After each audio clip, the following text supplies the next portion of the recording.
Ashish and welcome back two plus minus academy.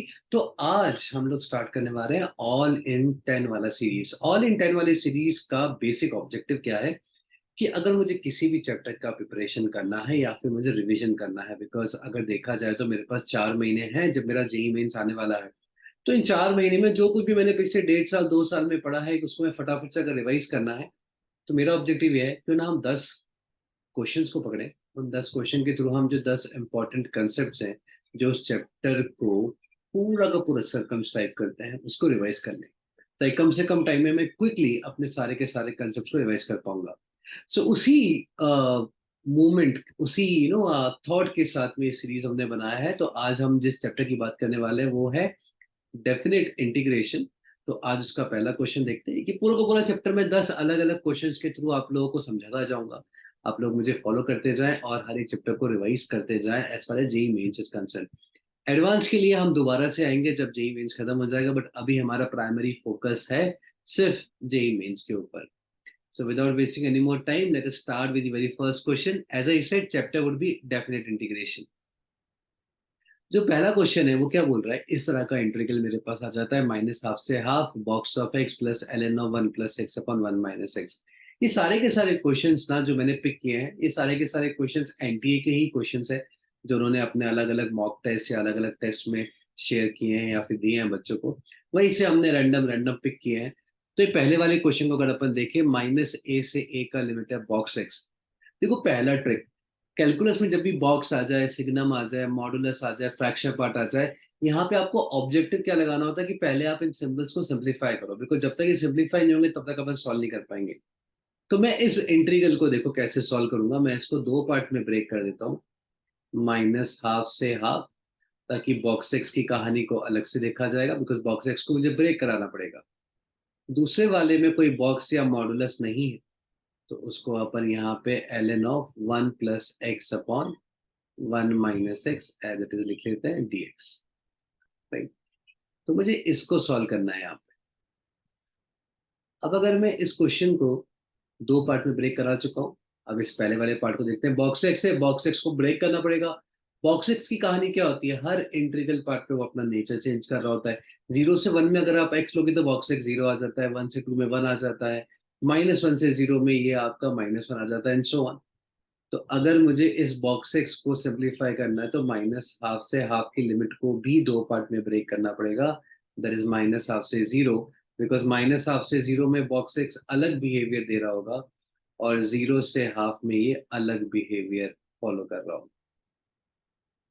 Third वाले integral को -1/2 से half में आप एज इट इज रखो, L n of 1 + x/1 - x dx। अब देखो यहाँ पे हम क्या करेंगे, सबसे पहले -1/2 से 0 में बॉक्स की वैल्यू कितनी आ जाएगी, -1। तो ये मेरे पास हो जाएगा -1 का इंटीग्रल dx, लिमिट्स -1/2 से 0। 0 से हाफ है ना, पॉजिटिव फ्रैक्शन, बॉक्स की वैल्यू 0 हो जाएगी, 0 हो जाएगा तो ये इंटीग्रल ही 0 हो जाएगा। -1/2 से हाफ, अब इसको अपन कैसे करेंगे।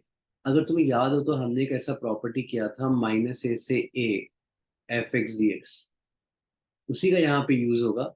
अगर एफ एक्स इवन फंक्शन है तो आप 0 से a f(x) dx करोगे, राइट। और अगर ऑड है तो आंसर 0 हो जाएगा, डिपेंडिंग अपॉन ऑड फंक्शन है या इवन फंक्शन है। ऑड और इवन हम चेक कैसे करते हैं, एक्स की जगह -x पुट करना होता है। तो यहाँ पे अगर मैं देखूं मेरा फंक्शन ये है तो मुझे चेक करना है ये फंक्शन ऑड है या इवन है। हम क्या करेंगे, एफ ऑफ -x निकालेंगे। मैंने एफ एक्स जिसको अज्यूम करा है, दिस इज एफ एक्स। तो एफ ऑफ -x कितना हो जाएगा, l n of 1 - x/1 + x। X की जगह मैंने -x डाल दिया है। लॉग की प्रॉपर्टी लगाऊंगा, एल एन ऑफ a/b कितना हो जाता है, एल एन ऑफ b/a। तो इसको आप क्या लिख सकते हो, 1 + x/1 - x। इसका मतलब मुझे एफ एक्स ही मिल गया। राइट। देखो, बिल्कुल नहीं। क्यों, क्योंकि एल एन ऑफ a/b कितना होगा, minus times l n of b/a होगा, तो यहाँ पे एक माइनस आना चाहिए था, है ना। बेसिक सा प्रॉपर्टी है, प्रॉपर्टी में कंफ्यूज कभी मत हो। प्रॉपर्टी में यहाँ पे लिख देता हूँ, एल एन ऑफ a/b क्या होता है, is equal to -ln of b/a। है ना, कभी कभी जल्दीबाजी में हम लोग चूक जाते हैं। है ना, माइनस को भूल जाते हैं। So l n of a by b कितना होगा, minus times l n of b by.